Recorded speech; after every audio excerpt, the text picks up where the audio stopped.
What if I told you the greatest lie of our time is not about politics or money, but about technology, and that lie is quietly teaching us to forget how to be human? We celebrate machines for becoming more human-like, but the real danger is that we are becoming more machine-like without even noticing. We are living in a time where the narrative of technology is being sold to us as the greatest leap forward in human history. Every headline, every advertisement, every conversation about artificial intelligence paints a picture of a brighter, more efficient, and more advanced future. We are told that AI will free us from mundane tasks, that it will make our lives simpler, that it will give us more time to be creative, to explore, and to experience life at its fullest. On the surface, it sounds like liberation. It sounds like we are finally stepping into a golden age where human beings no longer have to struggle against the heavy weight of responsibilities and limitations. But beneath the polished promises lies a more complex and uncomfortable truth. Progress, as it is being defined for us, is not necessarily progress for our humanity. It is progress for systems, for structures, for efficiency, for control, but not for the human spirit. The illusion of progress comes from confusing convenience with fulfillment. Technology has given us tools that make tasks quicker, but in the process it is also shaping how we think, how we connect, and how we value ourselves. We are being conditioned to equate ease with advancement, but real progress has always been measured not by what we can automate, but by how deeply we can live. The great paradox is that while AI claims to free us, it also quietly takes from us the very qualities that define our humanity: curiosity, patience, resilience, and the ability to engage deeply with the unknown. Instead of leaning into our potential, we are being trained to accept shortcuts, and in doing so, we are slowly surrendering the very process through which growth and self-discovery unfold. Consider how often we reach for answers today. Before the rise of AI-driven platforms, questions lived in our minds longer. We wrestled with uncertainty. We searched, we explored, we discussed. The act of not knowing was part of becoming wiser, because it forced us to engage with the mystery of life. Now, every question has an instant answer generated in seconds, reducing the space for contemplation and replacing the beauty of the journey with the efficiency of the destination. The illusion of progress tells us this is better, that we are saving time. But what we are actually saving time from is ourselves, from the very process that builds depth, perspective, and understanding. This is the hidden exchange. As technology advances, it is not simply replacing tasks, it is replacing experiences. Think about communication. Once upon a time, a letter carried weight, intention, and patience. Writing it, sending it, waiting for a reply. All of these were part of an unfolding that taught us to value connection. Today, with a single click, words fly instantly across the globe, but in the speed, much of the depth is lost. We confuse more messages with more connection, yet loneliness is at an all-time high. The illusion of progress has convinced us that because we can communicate faster, we are more connected. But communication is not the same as connection, and speed is not the same as depth. The story being told is that AI will allow us to transcend limitations, but limitations have always been the birthplace of human greatness. It is the very friction of life, the struggle, the waiting, the process, that has birthed creativity, art, innovation, and wisdom. When we outsource these frictions to machines, when we remove the struggle entirely, we also remove the opportunity to grow beyond it. A world without friction may sound appealing, but it is also a world without transformation. And so we must ask, what is the real purpose of this technology? Is it truly here to elevate us, or is it training us to accept a version of life stripped of its very soul? The illusion deepens when we look at how AI is integrated into daily life.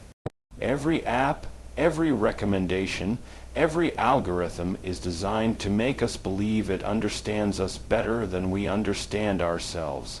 It feeds us songs before we ask, stories before we imagine, products before we need them. Slowly, the boundary between our desires and its programming blurs. We begin to confuse what is convenient with what is authentic, what is recommended with what is chosen. This illusion of progress whispers that we are empowered, when in truth we are being subtly guided. Our choices narrowed, our awareness shaped, until the line between human will and machine suggestion becomes almost invisible. What is most concerning is how easily we accept this illusion because it is wrapped in comfort. Comfort feels safe and efficiency feels smart, but comfort has never been the path of awakening. Human history is filled with individuals and generations who grew through discomfort, who discovered themselves in the wilderness of uncertainty, who became more by facing what was difficult. Now, we are told that the highest form of progress is the elimination of struggle, and in believing this, we risk eliminating the very conditions that make us fully alive. There is also a deeper layer at play, one that goes beyond convenience and into the territory of identity. As AI performs more of the functions that once required human effort, whether it is art, writing, music, or decision-making, we begin to unconsciously measure our worth against it. If a machine can create faster, analyze better, and respond quicker, what then makes us valuable? The illusion of progress tells us that this is liberation, that we can now focus on higher things. But if we are not conscious, what happens instead is a quiet erosion of self-esteem, a silent doubt about our uniqueness, and a gradual detachment from our sense of purpose. The greatest lie hidden within the illusion of progress is that technology and humanity are moving forward together in harmony. In reality, technology is accelerating at a speed that human consciousness is not keeping up with.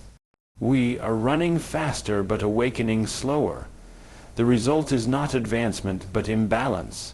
We marvel at the power of machines while neglecting the infinite power of the human mind and heart. And in doing so, we place our faith in something outside of us, forgetting that real progress has always been an inner journey, a shift in awareness, a deepening of consciousness. When we look at the lives of children today, it is impossible to ignore how deeply technology has woven itself into their daily experience. From the moment they wake up, they are surrounded by screens, by devices that talk back, by algorithms that anticipate their every preference. Their playground is no longer the open field or the neighborhood street, but the digital landscape curated for them by companies who understand exactly how to capture attention. We are told this is progress, that exposing children to advanced tools at an early age prepares them for the future, that it makes them smarter, more adaptable, more capable of thriving in a technological world. But what is rarely questioned is the cost of this conditioning. What is rarely discussed is what happens when a child's imagination is replaced by an algorithm, when their curiosity is shaped by a recommendation feed, when their sense of reward and satisfaction is no longer tied to real effort, but to the instant gratification that a screen delivers in milliseconds. This is not just about giving kids technology to use. This is about teaching them, consciously or unconsciously, to function more like the machines they interact with. Children are naturally imaginative. They are wired to dream, to create, to make up stories from the thin air of possibility. But the more time they spend with technology, the less they are required to engage that imagination. A game plays itself out for them. A video entertains them without effort. An AI assistant answers their questions before they have even learned how to ask them fully. Instead of cultivating patience, curiosity, and creativity, They are learning predictability, efficiency, and dependence on external stimuli. They are being programmed not to be human in the fullest sense of the word, but to mirror the very machines they use. When you consider the role of a parent or teacher, it has always been to guide children into becoming their truest selves, to encourage their uniqueness, to help them explore the world through trial and error, through experience, through relationships. Yet today, much of that role has been outsourced. Screens are the babysitters, apps are the teachers, algorithms are the companions. The result is a generation that spends less time engaging with the natural rhythms of life and more time adapting to the rhythms of machines. Instead of learning to sit with silence, they are constantly entertained. Instead of learning to work through frustration, they are given shortcuts. Instead of learning to explore the unknown, they are handed instant answers. And while this might look like progress on the outside, it is actually a subtle reprogramming of what it means to be human. Children are not just being influenced by technology, they are being neurologically and emotionally shaped by it.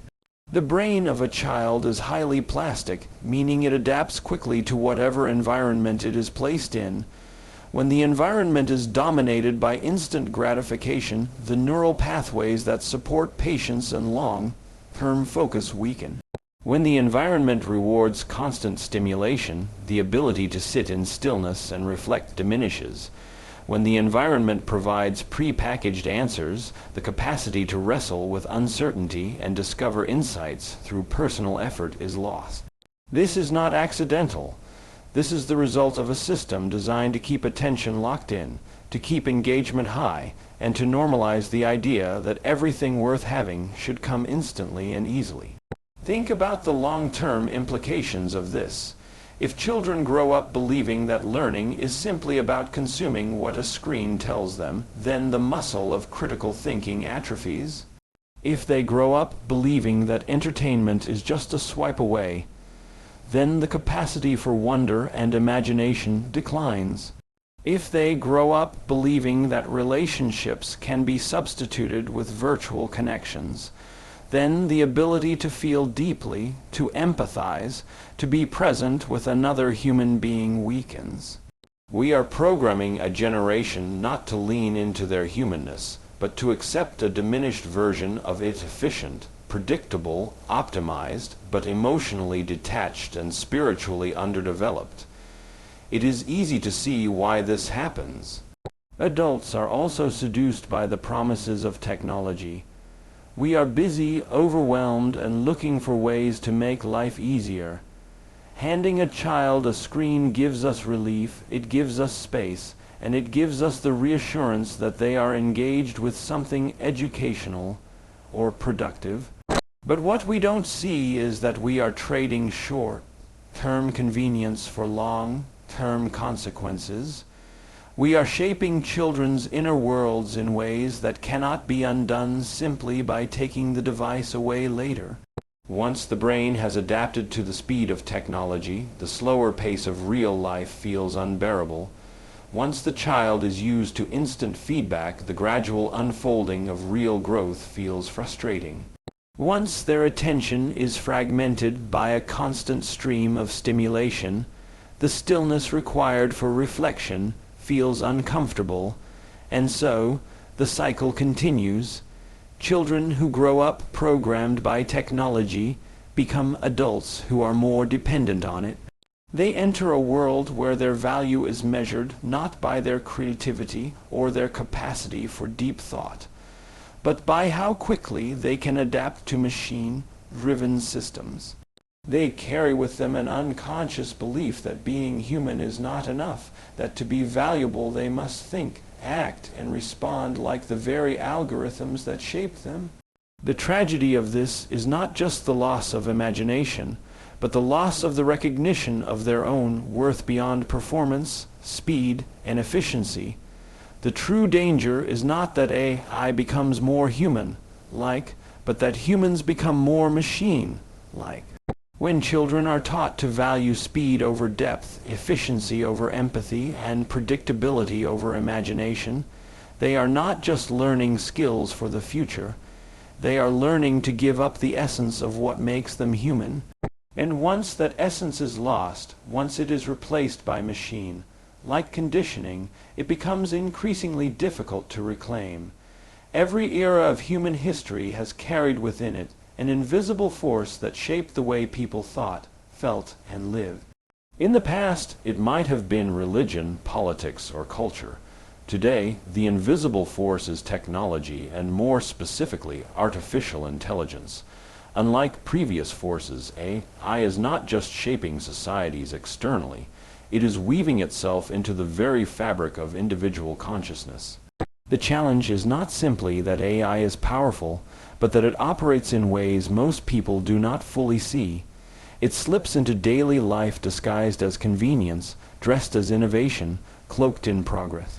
We welcome it into our homes, into our pockets, into the minds of our children, and in doing so, we allow it to begin rewriting the very patterns of how we think and perceive the world. This is how human consciousness is being hijacked. Consciousness is the essence of what it means to be human.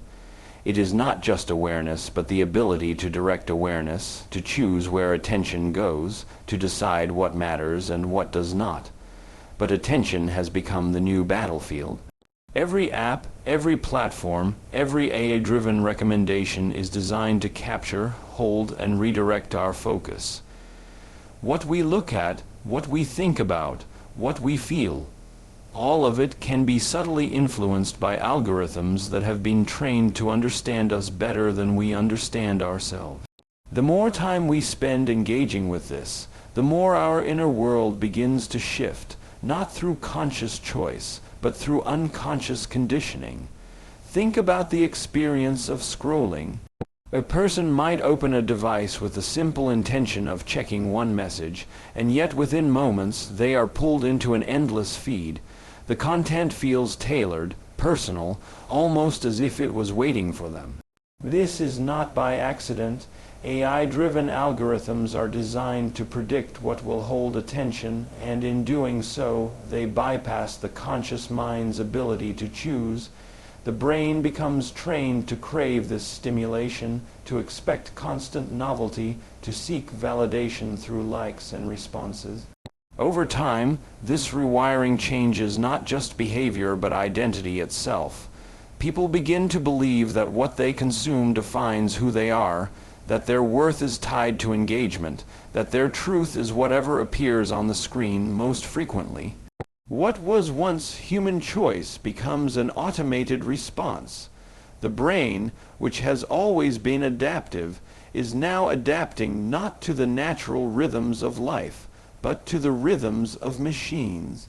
It is learning to expect immediacy, to prefer simplicity over complexity, to seek certainty instead of sitting with the unknown. The hijacking happens quietly, invisibly, through repeated patterns that feel harmless in the moment, but accumulate over time into deeply ingrained habits. This is not just about distraction, it is about the erosion of the very capacity to direct one's own consciousness. The most concerning part of this shift is how natural it begins to feel. When a person is constantly given exactly what they want, or what they think they want, they lose the muscle of seeking. They lose the ability to wonder, to imagine, to step into the unknown with curiosity. Instead, life becomes a loop of consumption and response, a cycle of input and output dictated by an external system. This is the opposite of true consciousness. Consciousness is expansive, creative, capable of imagining realities that do not yet exist. A hijacked consciousness is reactive, narrow, predictable, and ultimately disconnected from its own potential. Consider how this plays out in younger generations who have never known a world without these technologies. For them, the hijacking is not even visible. It is simply the way life is. They do not remember what it feels like to sit with silence, to be bored, to create entertainment from their imagination rather than from a screen. Their consciousness is being shaped in real time by systems that thrive on keeping them dependent, distracted, and disconnected from their deeper selves. What begins as entertainment slowly becomes identity. What begins as curiosity ends as compulsion, and what begins as play becomes programming. This hijacking does not happen through force. It happens through subtle seduction. The promise of connection, the thrill of instant gratification, the illusion of being understood, these are powerful hooks. They make people believe they are in control, when in truth they are being guided by invisible currents. And because these currents are designed to learn and adapt, they become more effective over time. The more data a system collects, the more precise its influence becomes, until the line between genuine desire and programmed response is no longer clear. Yet the real danger is not only that we are being influenced, but that we are forgetting what it means to not be influenced. People are beginning to believe that constant stimulation is normal, that fragmented attention is inevitable, that their minds are not capable of silence or stillness. This is how consciousness becomes not only hijacked but redefined. Instead of being a vast field of possibility, it becomes a narrow stream of conditioned responses, endlessly cycling through patterns that benefit the system but diminish the soul. At its core, the hijacking of consciousness is not about technology itself, but about our relationship to it. AI mirrors back what we give it, but it also amplifies it, feeding us more of what we already seek, until our awareness becomes a closed loop. The danger lies in mistaking that loop for reality, in confusing algorithmic prediction with true discovery, in believing that the self can be defined by data points rather than by infinite potential. When this confusion takes root, human beings forget their own power. They forget that consciousness is not something to be managed by machines, but something to be expanded by awareness, choice, and intention. The challenge is not simply that AI is becoming more intelligent. The challenge is that humans are becoming less conscious. We are outsourcing not only tasks, but awareness itself.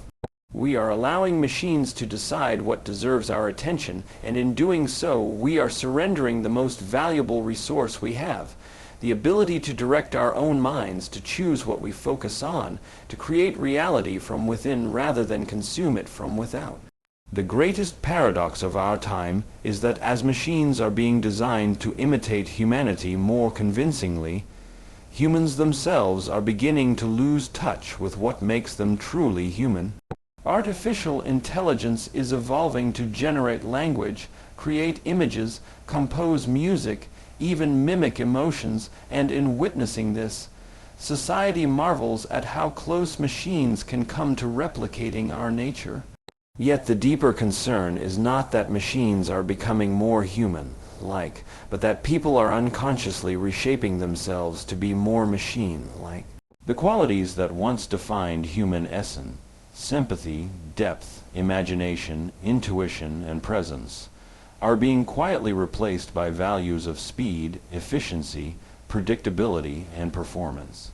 The danger is subtle but profound. In pursuing progress, we are trading the soul of life for the mechanics of existence. At the core of being human is the capacity to feel deeply. Emotions are not just responses, they are guides, teachers, and gateways into richer dimensions of life. Joy, sorrow, love, awe, these experiences shape who we are and how we connect to others. Yet the culture shaped by AI and digital technology trains us to bypass or suppress these very experiences. We are taught to optimize, to manage, to measure, but not to feel. In an age where a machine can simulate empathy with carefully chosen words, real human vulnerability begins to look inefficient, messy, and unnecessary.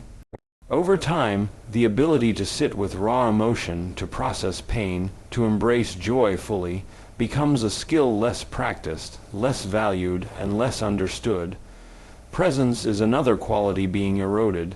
To be present means to inhabit the moment fully, to experience it with attention and openness. But in a world of constant notifications, endless feeds, and instant demands, presence is fractured. Our awareness is scattered across multiple streams of information, rarely resting long enough in one place to touch its depth. When a child grows up with a screen always nearby, or when an adult cannot sit in silence without reaching for a device, what is lost is not just time, but the very capacity to be still, to listen, to notice. Machines thrive on rapid input and output, but the human soul thrives on stillness, reflection, and presence.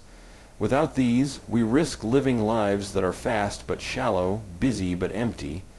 Another aspect of human essence is creativity that springs not from data, but from mystery. Machines create by recombining what already exists. Their output is an imitation of patterns drawn from vast amounts of information. Human creativity, at its highest, emerges from the unknown, from intuition, from inspiration that cannot be reduced to calculation. It comes from the willingness to step into the void of not knowing and bring forth something entirely new. But as AI-generated art, music, and writing become normalized, there is a subtle shift in how people view creativity. Instead of a sacred act of bringing forth the unseen, it becomes another product, another output measured by efficiency and volume. When we start valuing speed of creation over depth of inspiration, we risk diminishing the very force that has moved humanity forward through every age of history. Connection, too, is at stake. Human beings are wired for relationship, for shared presence, for the exchange of energy that happens when two people truly see each other. But increasingly, connections are mediated by screens, filtered through platforms, and quantified by metrics of likes, views, and shares. A conversation becomes a series of messages. A friendship becomes a string of interactions online. And while these connections may be fast and far-reaching, they often lack the depth, nuance, and soul of real human interaction. When empathy is replaced by emojis, when presence is replaced by multitasking, when relationships are reduced to data, we lose more than connection. We lose the ability to know ourselves through the mirror of another soul. There is also the matter of meaning. Human essence is not found in efficiency, but in the search for meaning. People have always longed to understand their purpose, to connect with something larger than themselves, to feel that their lives hold significance. Yet the culture shaped by AI subtly shifts the focus from meaning to performance. We are encouraged to ask not "why am I here?" but "how can I produce more, faster, better?" The value of a human being risks being measured by output, by metrics, by data, rather than by inner depth, love, or contribution to the collective spirit. In such a world, the search for meaning becomes secondary, and without meaning, life becomes hollow no matter how convenient or advanced it may seem. The loss of human essence also reveals itself in the way we relate to time. Machines exist to eliminate waiting, to speed up every process, to compress time so that everything happens instantly. Humans, however, were never meant to live at such a pace. Our growth requires seasons, cycles, patience, and unfolding. A child cannot be rushed into maturity. A relationship cannot be forced into depth overnight. A soul cannot awaken on demand. Yet the culture of speed teaches us to expect immediacy in all things. We begin to grow impatient with life itself, with the slow processes of growth, healing, and discovery. In this impatience, we disconnect from the natural rhythms of existence, and in doing so, we drift further away from our essence. It is worth remembering that the human essence has always been expressed through paradox. We are both fragile and resilient, finite and infinite, bound by the physical and yet reaching toward the spiritual. Machines operate in absolutes, in clear logic, in predictable outcomes. Humanity thrives in ambiguity, in paradox, in the willingness to sit with the unknown. When we begin to favor the machine, like qualities of certainty and control, we abandon the mystery that makes life profound. We forget that the beauty of being human lies not in having all the answers, but in the endless capacity to ask questions, to explore, to wonder. What is at stake is not simply a matter of lifestyle or preference. It is the very nature of what it means to live a human life. When empathy fades, when presence diminishes, when creativity is outsourced, when connection is simulated, when meaning is replaced by performance, and when time is compressed into endless urgency, what remains is a life that looks busy on the surface but is empty at the core. This is the quiet loss happening beneath the celebration of technological progress. It is not a loss of tools or opportunities, but a loss of soul, a loss of essence, a loss of the very qualities that make life worth living. In the midst of rapid technological change, it is tempting to fall into the belief that the story of humanity is being rewritten by machines, that the future belongs more to algorithms than to consciousness.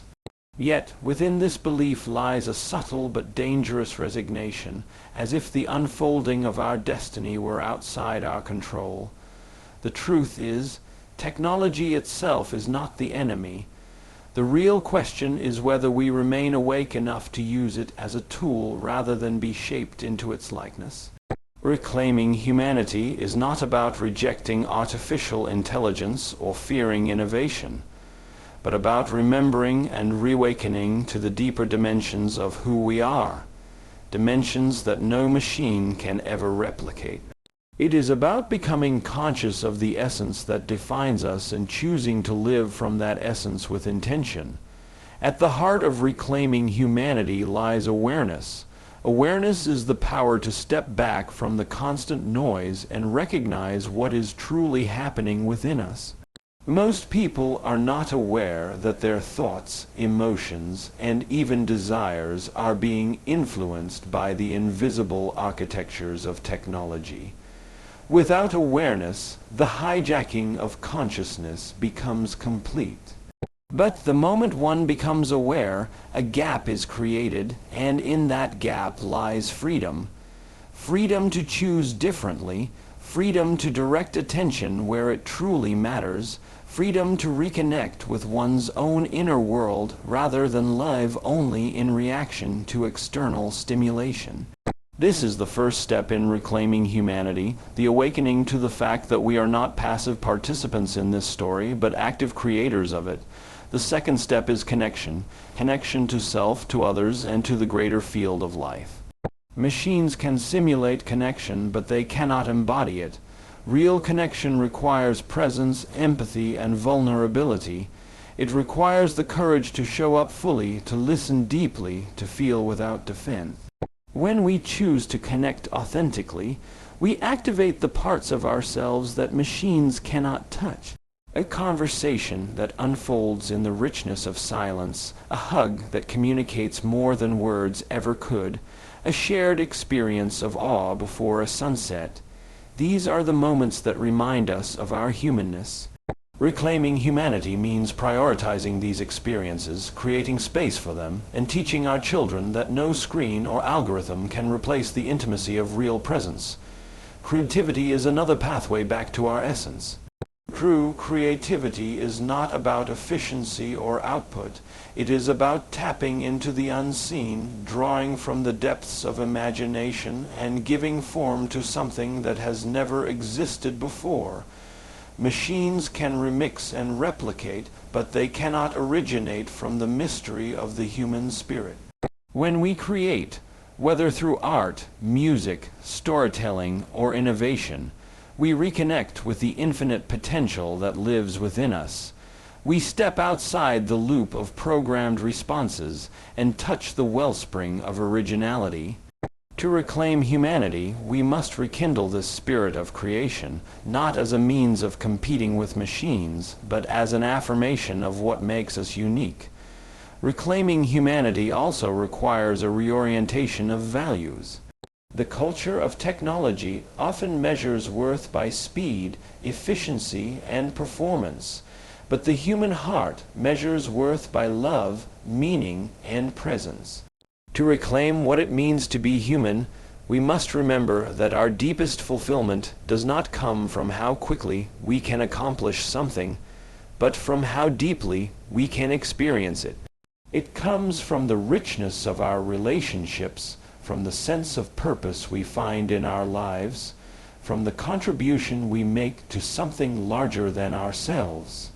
When we shift our values back to what truly matters, we resist the pressure to become machine-like and instead embrace the fullness of our humanity.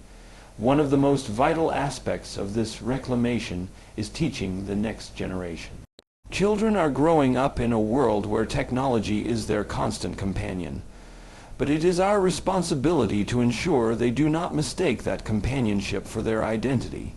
We must show them that their value does not come from how fast they can respond, how many likes they receive, or how perfectly they fit into systems of efficiency.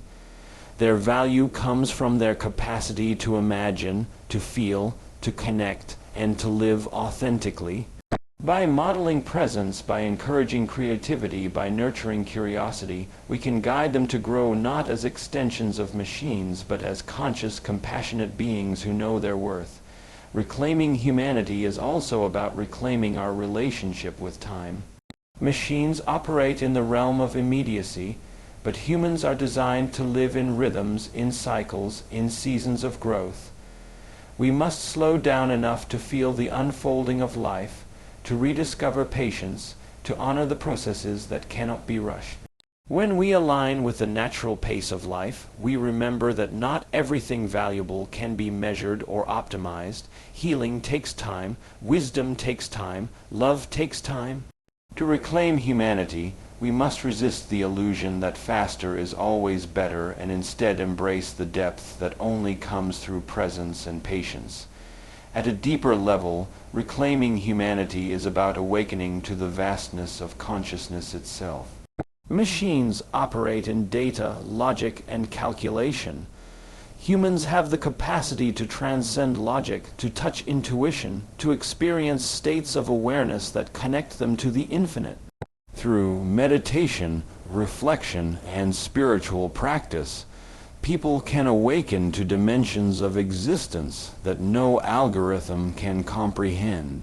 These inner realms are the true frontier of human potential, and they remind us that our essence is not defined by what we do, but by the depth of awareness from which we live. To reclaim humanity is to make a choice.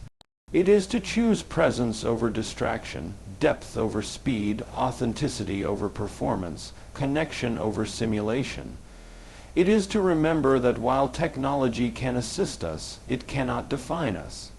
It is to stand in the awareness that being human is not a limitation but a gift, not a problem to be solved but a mystery to be lived. And in making this choice, we do more than resist the loss of essence. We open the possibility of awakening to a higher expression of humanity than ever before.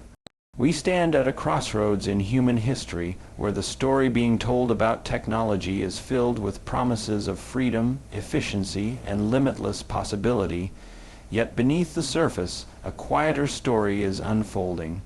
It is the story of how our essence is being reshaped, how our consciousness is being hijacked, how our children are being conditioned not to be fully human, but to mirror the machines they use. The illusion of progress convinces us that convenience is the highest goal, yet it blinds us to the cost of losing patience, imagination, and depth. We celebrate the intelligence of machines while forgetting to honor the vast intelligence within us, the intelligence of awareness, creativity, empathy, and presence. This is not a call to reject technology, but a call to awaken. It is a reminder that while artificial intelligence may shape the outer world, it is human consciousness that shapes the inner one. And it is in that inner world that our truest power lies. The challenge of our time is not to compete with machines or to fear them, but to remember what no machine can ever replicate: the soul's ability to feel, to connect, to imagine, and to create meaning from existence itself. The future will not be determined by algorithms alone. It will be determined by the choices we make, whether we surrender to a life of speed, distraction, and detachment, or whether we reclaim the essence of being human by living with presence, depth, and intention. If we awaken to this truth, if we teach our children to value their humanity above efficiency, then technology will not replace us, but serve us. And we will step into a future not of diminished humanity, but of awakened humanity, one where the full potential of the human spirit can finally be realized.